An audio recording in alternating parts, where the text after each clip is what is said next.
Pharaoh के लिंगछिन में Imhotep ने मृत आत्मा काला सोना का उपयोग करके अंसुना की आत्मा को नरक से वापस बुलाने की कोशिश की ताकि उसे पुनर्जीवित किया जा सके। हालांकि जब अनुष्ठान पूरा होने वाला था तभी पीछे से आ रहे गार्ड ने आकर उसके आत्मा बुलाने के अनुष्ठान को बाधित कर दिया, जिससे अंसुना की आत्मा फिर से नरक में गिर गई और वह गार्ड द्वारा नियंत्रित हो गई, केवल हेल्पलेसली देख सकती थी और उसके अपराध के कारण उसके अनुयायी भिक्षु सभी को स्याही में बदल दिया गया। यह आदमी बहुत ही साहसी था। उसने दिन के उजाले में रानी के शयन कक्ष में घुसपैठ की जबकि फराओ की रानी मरोड़ में थी। सामाजिक नैतिकता को नुकसान पहुंचाने वाली चीजें करना, दुनिया में कुछ भी छिपा नहीं रह सकता। फराओ को जब यह खबर मिली तो उसने चोर को पकड़ने की योजना बनाई। बेवफाई के सबूत के साथ अंसुना ने प्रार्थना की कि फराओ को कुछ भी असामान्य न हो, लेकिन समय की कमी के कारण वह अपनी असली स्थिति छिपा नहीं पाई। हाथ पर मेकअप ने चौंका दिया और उसे पता चला कि बेवफाई छिपाना कठिन है, इसलिए दोनों ने बिना कहे निर्णय लिया। फराओ ने देखा कि इमोटेप ने वस्तुएं छीन ली हैं, लेकिन उसे नहीं पता था कि यह एक चाल है। वास्तविक संकट अंसुना के वार और इमोटेप के अंतिम हमले से उत्पन्न हुआ, जिससे वह तुरंत मारा गया और उसकी दर्दनाक चीख ने गार्ड का ध्यान आकर्षित किया। वे दरवाजा खोलकर अंदर आए और जैसे ही भिक्षु ने स्थिति को गलत पाया उसने इमोटेप को तुरंत वहां से हटा दिया। अंसुना ने देखा कि उसका प्रिय सुरक्षित निकल गया तो उसके मन में कोई चिंता नहीं रही। उसने चाकू उठाया और दृढ़ता से आत्महत्या करने का निर्णय लिया, क्योंकि जब कोई व्यक्ति मर जाता है तो बाधा समाप्त हो जाती है और इमोटेप, जो एक बड़े पुजारी के रूप में इस दृश्य को देख रहा था, अंसुना को इस तरह मरने नहीं देगा। इसलिए उसने अपने अनुयायियों के साथ मिलकर उसकी लाश को छीन लिया।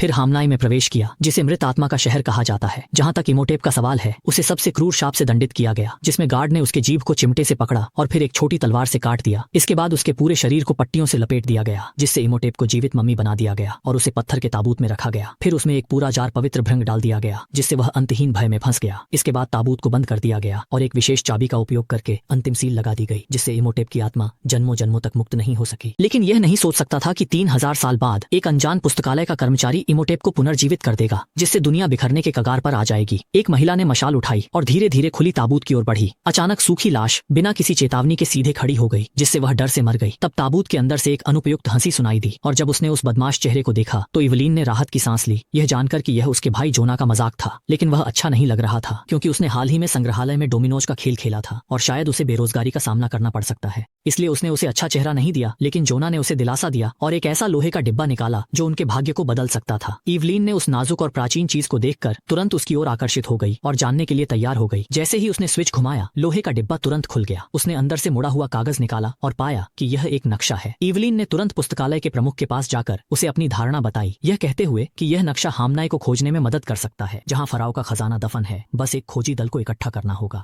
वे अनगिनत खजाने प्राप्त कर सकते थे, लेकिन पुस्तकालय के अध्यक्ष ने नक्शा उठाकर मोमबत्ती के पास ले जाकर जला दिया। जब उन्होंने यह देखा तो वे नक्शे को बचाने के लिए दौड़े और आग बुझाया। पाया कि शहर का स्थान तभी जल गया था। अध्यक्ष कहते हैं, यह केवल एक झूठ है। बहुत से लोग अपना जीवन बर्बाद कर देते हैं। किसी ने भी मृत आत्मा के शहर को खोजने की बात नहीं सुनी। इवलीन असंतुष्ट थी। वह अपने माता पिता की तरह बनना चाहती थी। पुरातत्व के मार्ग पर एक महत्वपूर्ण अध्याय लिखा गया, इसलिए वह जोना के साथ जेल में बॉक्स के मालिक से मिलने गया, ये पूछने के लिए कि मृत आत्मा के शहर तक कैसे पहुंचा जाए। लेकिन ओकॉनर ने उसे झुकने के लिए कहा और फिर उसके बेख्याली का फायदा उठाकर उसे अचानक चूम लिया और बाद में इवलीन को बताया कि यदि वह मृत आत्मा के शहर की सही स्थिति जानना चाहती है तो उसे जेल से बाहर निकालना होगा। अंततः इवलीन की जिद के बाद जेल के अधीक्षक ने मृत आत्मा के शहर की 2 और आधी हिस्सेदारी की मांग की। तभी उसने ओकॉनर को रिहा करने पर सहमति दी और वे उनके साथ नाव में साहसिक यात्रा की शुरुआत करते हैं। पर नाव आधे रास्ते में अचानक एक दुर्घटना का सामना करती है। इवलीन अपने कमरे में काले कपड़े पहने लोगों के खतरे का सामना करती है, जो उससे नक्शा और चाबी मांगते हैं। ओकॉनर समय पर पहुंचता है, दोनों हाथों में बंदूक लेकर उन्हें भगा देता है, लेकिन इससे आग लगने की अनजाने में स्थिति उत्पन्न हो जाती है, जिससे माहौल काफी हुन-लुआन हो जाता है। ओकॉनर तुरंत निर्णय लेते हैं, इवलीन को उठाकर नीचे फेंकते हैं, फिर खुद नदी में कूद जाते हैं। जोना ये देखकर काले कपड़े पहने लोगों से बॉक्स छीन लेता है और उनकी तरह नदी में कूद जाता है। जब वे किनारे पर पहुंचते हैं, पहले एक बाजार में थोड़ी सी मरम्मत की गई, फिर समय की कमी के कारण दौड़ भाग शुरू हुई। एक रात की भागदौड़ के बाद वे अंततः सूर्योदय के समय मृत आत्मा के शहर तक पहुंच गए। लेकिन उन्हें यह नहीं पता था कि आगे जो भूमिगत कब्र की खोज करने जा रहे हैं वह उन्हें अप्रत्याशित डराने वाली स्थिति में डाल देगी। कब्र में एक आदमी बेतरतीब ढंग से अपनी छड़ी लहराते हुए गोल्फ खेलने का नाटक कर रहा था, लेकिन उसे यह नहीं पता था कि अनजाने में उसने एक पत्थर का ताबूत गिरा दिया। धुएं के गुब्बार ने तीनों का ध्यान खींचा और जब उन्होंने ऊपर की धूल को हटाया तो शिलालेख के माध्यम से पता चला कि ताबूत के मालिक को जीवन जीने का हक नहीं है। इससे उनकी जिज्ञासा और बढ़ गई और जब उन्होंने देखा कि ताबूत पर एक ताले का छिद्र है तो इवलीन ने पहले प्राप्त की गई चाबी निकाली और उसे डालते ही वह ठीक से मेल खा गई।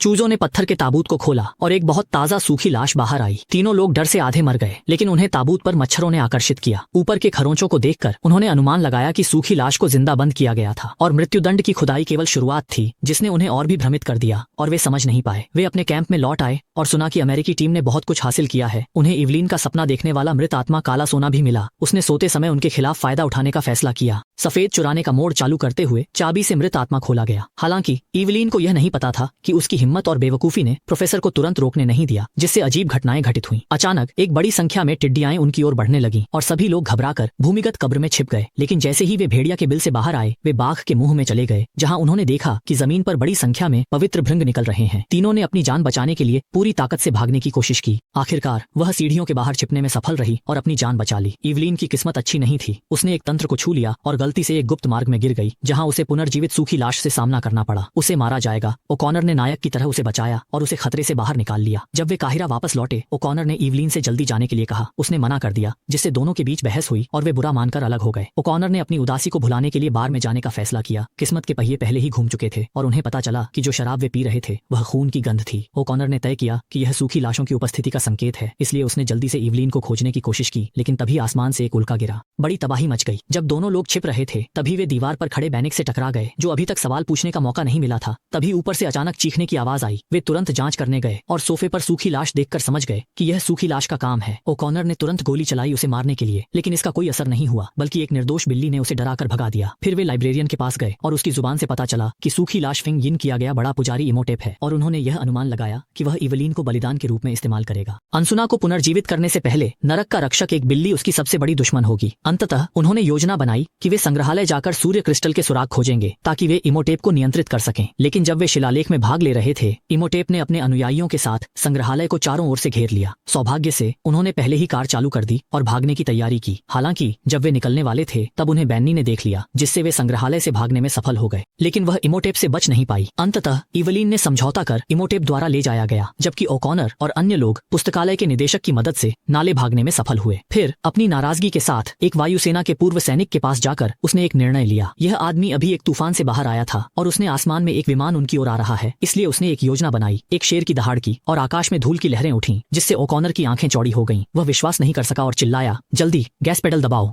पुराने सैनिकों ने यह सुनते ही पूरी ताकत लगा दी, लेकिन फिर भी वे केवल एक छोटे कीड़े की तरह थे जो पेड़ को हिला रहे थे, क्योंकि धूल भरी आंधी में इमोटेप का चेहरा अचानक प्रकट हुआ। ओकॉनर ने तुरंत ग्रिंड मशीन गन चालू की और उसके ऊपर बेतरतीब फायरिंग शुरू कर दी। इमोटेप के विशाल मुंह के खुलने के साथ आंधी ने उसकी नियंत्रण में सीधे विमान को निर्दयता से निगल लिया। इवलीन ने जब स्थिति को गलत पाया तो उसने इमोटेप से रुकने के लिए कहा, लेकिन उसने अनसुना कर दिया। जब स्थिति गंभीर हो गई तो उसने ज्यादा सोचने का समय नहीं गंवाया और इमोटेप को उठाकर उसे चूम लिया, जिससे वह पूरी तरह से चौंक गया। जादुई शक्ति में असामान्यता आ गई और धूल भरी आंधी बिखर गई, जिससे विमान नियंत्रण से बाहर हो गया। इवलीन मुस्कुराई, चेहरा बदल गया जब उसने देखा कि विमान में शक्ति की खराबी आ गई है और वह रेत के टीले पर गिर रहा है, जिससे चारों ओर रेत उड़ने लगी। खुशकिस्मती से ओकॉनर और अन्य को कोई बड़ी चोट नहीं आई, लेकिन एक पुराने सैनिक की हालत बहुत खराब हो गई, जिससे उसकी जान चली गई। यह उसकी गहरी इच्छा पूरी हुई, क्योंकि वह अंततः युद्ध के मैदान में मर गई और उसे पूरी तरह से क्विकसैंड द्वारा निगल लिया गया। ओकॉनर ने उसे श्रद्धांजलि दी। वह तुरंत इवलीन को बचाने के लिए निकल पड़ा। जब वह भूमिगत कब्र में पहुंचा तो उसने एक बंदूक से परावर्तक को गोली मारी और एक पल में सोने चांदी के गहनों का ढेर उनकी आंखों के सामने आ गया, जिससे वे हैरान रह गए। जोना तो लगभग लार बहाने ही वाला था, लेकिन अचानक उभरी हुई एक हथेली ने उन्हें सतर्क कर दिया। मम्मी के झुंड का सामना करते हुए उन्होंने अस्थायी रूप से गहनों के विचार को छोड़ दिया और उन पर ध्यान केंद्रित करना शुरू किया। जैसे जैसे वे लड़ते हुए पीछे हटते गए, अनजाने में उन्होंने सूर्य देवता की मूर्ति को खोज निकाला। समय की कमी को देखते हुए ओकॉनर ने माचिस निकाली और काले कपड़े पहने व्यक्ति के चेहरे पर खींचने लगा। बारूद के फ्यूज को जलाकर फिर उसे फेंकने पर एक ही विस्फोट में पीछे आ रहे सभी मम्मी को उड़ा दिया। इसके बाद उन्होंने सूर्य क्रिस्टल की खुदाई शुरू की। मेहनत का फल मीठा होता है और अंततः उन्हें सफलता मिली। लेकिन निरंतर आ रही मम्मी के सामने काले कपड़े पहने वाला व्यक्ति स्वेच्छा से अकेले ही रोकने के लिए आगे बढ़ा, ताकि जोना और ओकॉनर जल्दी से इवलीन को बचा सकें। उसने फिर से एक बारूद को जलाया और एक रास्ता बनाने के लिए उसका उपयोग किया। फिर वह और जोना इवलीन को बचाने के लिए गए, जहां महिला को बंधक बनाया गया था। ज्यादा मत सोचो, ये कोई रोमांचक खेल नहीं है, बल्कि महायाजक इमोटेप अपने प्रियजन को पुनर्जीवित करने का अनुष्ठान कर रहा है। इवलीन के डर को महसूस करते हुए उसने ठंडेपन से मुंह मोड़ लिया। पहले मम्मी को छूकर 3000 साल की यादों को व्यक्त किया। फिर इमोटेप ने चाबी निकालकर मृत आत्मा काला सोना खोला और उसकी पुकार के साथ अंसुना की आत्मा अंधेरे ऊर्जा में बदल गई, जो मम्मी पर सवार हो गई। जब उसने एक चीख सुनी तो इवलीन का सिर खाली हो गया और उसके चारों ओर बंधी हुई बाहों को छुड़ाने का कोई उपाय नहीं था। वह बस इमोटेप को खंजर उठाते हुए देखती रही। ठीक उसी समय जब वह पूरी तरह से निराश हो गई, जोना सूर्य क्रिस्टल पूजा स्थल पर आता है, जिससे इमोटेप का ध्यान आकर्षित होता है। इवलीन यह देखकर जल्दी से जोना से किताब खोलने के लिए कहती है कि यही उनकी एकमात्र उम्मीद है। इमोटेप सुनहरी किताब के महत्व को समझता है, पर वह सूर्य को छीनने की कोशिश करता है। पर ओकॉनर ने सुनहरी क्रिस्टल से हस्तक्षेप कर इवलीन को बचाने की कोशिश की। इमोटेप पहले जोना को पकड़ने का निर्णय लेता है, पर उसे आश्चर्य होता है कि जोना वास्तव में फराओ को बुला लेता है। पर गार्ड उसकी नियंत्रण में नहीं आते, बल्कि ओकॉनर का पीछा करने लगते हैं। इमोटेप ने यह देखकर राहत महसूस की और सूर्य क्रिस्टल को छीनने के लिए तैयार हुआ, लेकिन जोना ने ग्रंथ की लिखावट को समझ लिया, जादू का पाठ पढ़ा और फराओ के गार्ड पर नियंत्रण प्राप्त कर लिया और अंसुना को मारने का आदेश दिया। इमोटेप के मन में अत्यधिक चिंता थी। उसने सूर्य को सौंपने के लिए कहा, लेकिन गार्ड ने बहुत जल्दी कार्रवाई की और 3 में से 2 बार में अंसुना को मार डाला। इमोटेप ने यह देखकर तुरंत क्रोधित हो गया। उसने जोना को पकड़कर उसे मारने के लिए तैयार किया। इस दौरान उसे यह नहीं पता चला कि ओकॉनर ने पीछे से मौका पाकर उसकी बाह काट दी। इमोटेप ने दर्द की परवाह किए बिना ओकॉनर को एक जोरदार धक्का दिया और उसने अपनी बाहें ओकॉनर के गले में डाल दी, यह जानने के लिए कि फूल इतने लाल क्यों हैं। उसने ओकॉनर की गर्दन को पकड़ लिया, उसकी जीवन शक्ति को निगलने के लिए तैयार था ताकि उसे एक सूखी लाश में बदल सके। हालांकि इमोटेप को यह नहीं पता था कि जोना ने चुपके से उसकी बाहों में रखी चाबी ले ली थी और सूर्य क्रिस्टल को खोल दिया। इवलीन ने उसमें से आह्वान के मंत्र को पढ़ा और एक पल में सूर्य देवता की रथ ध्वनि के साथ आई, इमोटेप के शरीर के माध्यम से गुजरी और उसकी आत्मा को खींच लिया। इमोटेप उसे पकड़ने की कोशिश करता है लेकिन असहाय है, इसलिए वह अंतहीन क्रोध के साथ उन्हें सबक सिखाने की कोशिश करता है, लेकिन ओकॉनर ने सीधे एक तलवार से उसे छेद दिया, उसे बेकार कर दिया। दरअसल आत्मा खोने के बाद इमोटेप के पास कोई जादुई शक्ति नहीं रह गई थी। जैसे ही ओकॉनर ने तलवार खींची, वह दर्द से चिल्लाते हुए कमजोर होकर फुशी जलाशय में गिर गया, पूरी तरह से जीवन खोकर मम्मी में बदल गया और पानी में डूब गया। इसके तुरंत बाद भूमिगत कब्रगाह बंद होने लगी, जिससे एक अप्रत्याशित घटना हुई। जब वे भाग रहे थे, जोना अनजाने में गिर गया और सूर्य क्रिस्टल ठीक उसी समय फुशी जल में गिर गया। शायद जैसा कि भविष्यवाणी में कहा गया है, मृत्यु केवल शुरुआत है।